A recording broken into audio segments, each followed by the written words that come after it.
Hello my lovely viewers, কেমন আছো সবাই? দেখো আজ এটা নিয়ে এসেছি একটা এঁচড়। এই এঁচড়টা কিন্তু আমাদের বাড়ির গাছের নয়, আমাদের বাড়িতে অনেকগুলো গাছ আছে কিন্তু এখনো অনেক ছোট, খাওয়া যাবে না। আর এই এঁচড়টা হচ্ছে আমার মাসির বাড়ি। তো আমার মাসি থাকে কল্যাণীতে, তো সেদিন মাকে ডাক্তার দেখাতে নিয়ে গেছিলাম, বাবাও গিয়েছিল। তো আসার সময় দুটো নিয়ে এসেছিলাম। এই যে একটা আমি নিজে রান্না করছি আর একটা একজনকে দেওয়া হয়েছে। তো চলো এঁচড়টা কেটে নিচ্ছি। এঁচড় কিন্তু আজ আমি রান্না করছি। এই যে মাংস দিয়ে, মাংসগুলো একদম এঁচড়ের সাইজ করে ছোট ছোট করে কেটে নিয়েছি। আশা করি রেসিপিটা তোমাদের ভালোই লাগবে। আর এঁচড় কাটলে কিন্তু সাথে সাথে জল দিয়ে ধুয়ে নিতে হয়, তাহলে অত কষ্ট লাগে না হাতে। তো চলো আমি কিভাবে এঁচড় কাটছি তোমাদের একটু দেখাই। যদি এখানে কাটি তো পরে রান্না করতে পারবো না, কষে ভরে যাবে।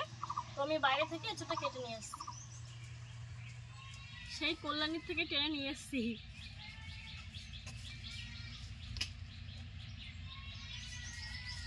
সরে যা, ক্যামেরার সামনে আসে চলে, সরে যা যা।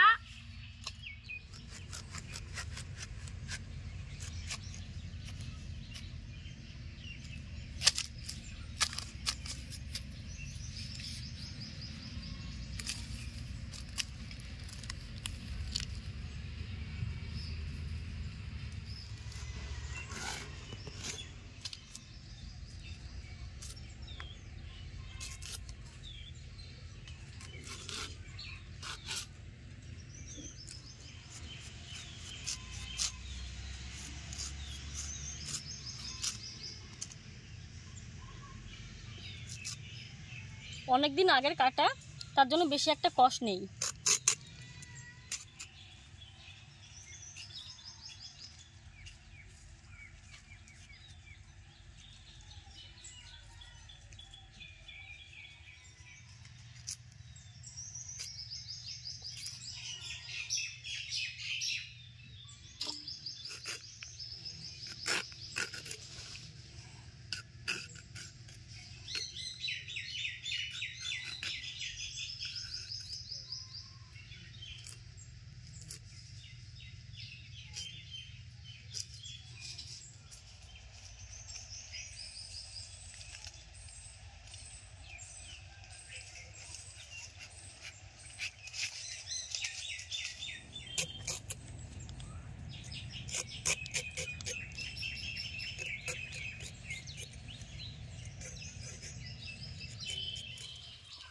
এঁচড়টা কেটে নিয়েছি, এখন একটা আলু কাটবো।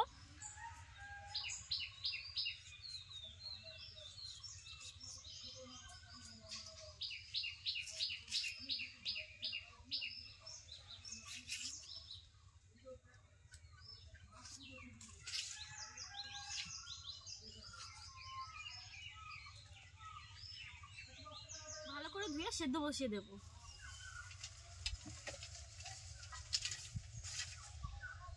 এঁচড় আলুটা ভালো করে ধুয়ে নিয়েছি, তো সেদ্ধ বসিয়ে দেব। আর সেদ্ধ করার সময় একদম সামান্য পরিমাণে একটু খাবার সোডা দেবো, তাহলে আর এঁচড় সেদ্ধ হতে বেশি একটা দেরি লাগবে না।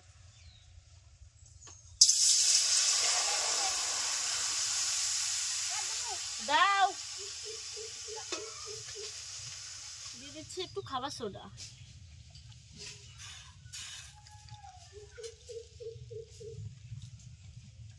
লবণ, হলুদ গুঁড়ো,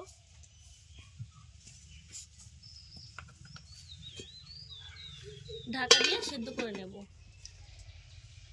এদিকে এঁচড় সেদ্ধ হচ্ছে, আর এখানে আমি 500 গ্রাম মাংস এরকম ছোট করে কেটে নিয়েছি, খুব বেশি একটা বড় করিনি। এঁচড়টাও যেরকম ভাবে কেটেছি মাংসগুলো ওইরকমই আছে। তো এখন হলুদ লবণ দিয়ে মাংসটা ভালো করে মেখে নেব। লবণ, হলুদ গুঁড়ো,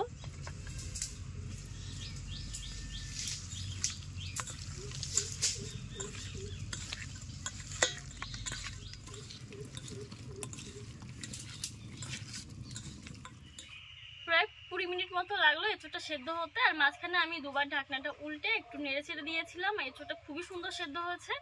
তো এখন নামিয়ে নিচ্ছি।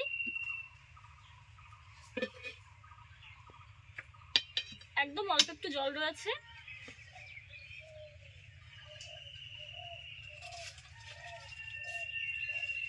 জলটাকে ফেলে দিই।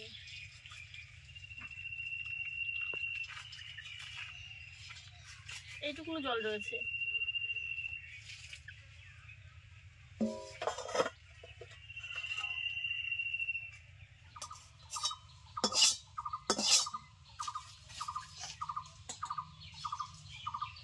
এঁচোড় সেদ্ধ করে নামিয়ে নিয়েছি, আর এদিকে মাংসটাও খুব ভালোভাবে ম্যারিনেট হয়ে গেছে।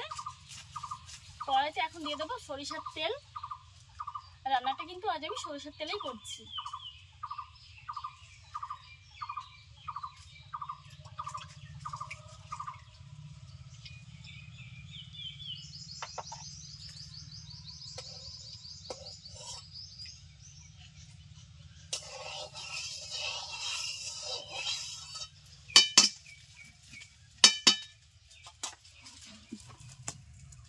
তেল গরম হয়ে গেছে, দিয়ে দিচ্ছি গোটা গরম মশলা আর তেজপাতা, আর এখানে রয়েছে গোটা সাদা জিরে।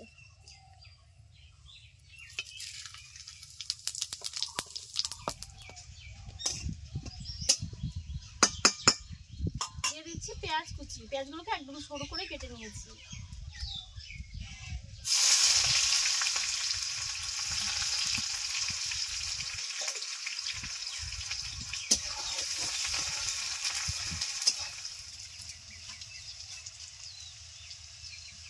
পেঁয়াজটা ভাজা ভাজা হয়ে গেছে, এখন দিয়ে দিচ্ছি টমেটো আর দিয়ে দেবো আদা রসুন বাটা। আমি আদা রসুন বাটাটা একটু আগেই দিচ্ছি।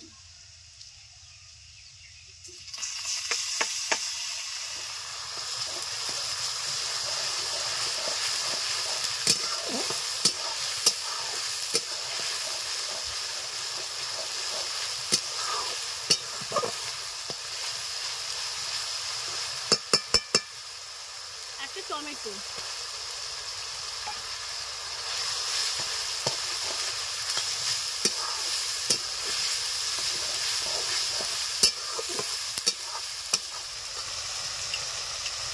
এখন দিয়ে দিচ্ছি জিরে, ধনিয়া ও শুকনো লঙ্কা বাটা।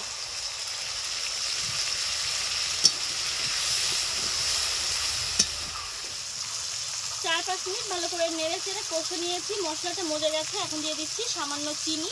চিনিটা দিলে কালারটা সুন্দর হবে। আমি যেহেতু টমেটো দিয়েছি তাই টমেটোটা একটু টক থাকে, টকের ব্যালেন্সটাকে ঠিক রাখবে। খাবার শেষে দিয়ে দিচ্ছি লবণ আর হলুদ গুঁড়ো।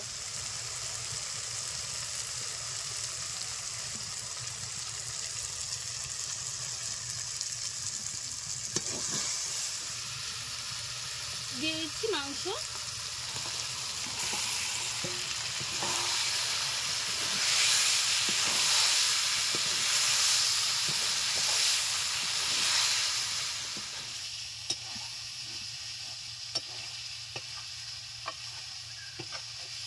মাংসটা প্রায় 70% মতো কষিয়ে নেওয়া হয়ে গেছে। আর এখন এই সেদ্ধ করা এঁচোড় দিয়ে আরো কিছু সময় কষে নিয়ে তারপর জল দিয়ে দেবো।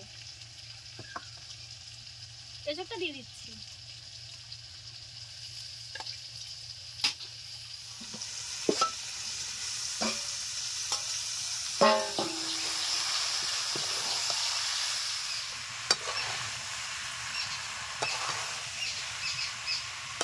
সবকিছু দিয়ে খুব ভালো করে কষে নিয়েছি। এখন দিয়ে দেবো পরিমাণ মতো জল। তো তোমরা যেরকম ঝোল রাখতে চাও সেরকম হিসাবে জলটা দিয়ে দেবে।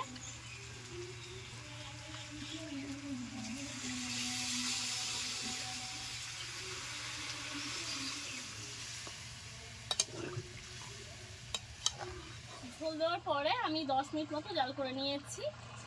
আর দেখো ঝোলটা অনেকটা কমে এসছে। আমি কিন্তু খুব বেশি একটা ঝোল রাখিনি, আবার একদম কমও কিন্তু রাখিনি।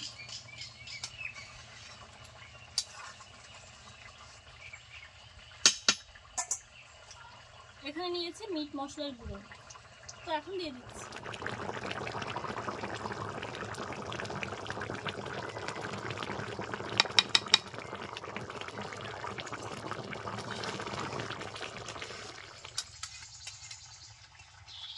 মিট মশলা দেওয়ার পর 2 মিনিট জাল করেছি। রান্নাটা পুরোপুরি হয়ে গেছে। এখন আমার আর তর সইছে না। তো চলো তাড়াতাড়ি নামিয়ে নেই, না খেতে পারলে আবার আমার শান্তি হবে না।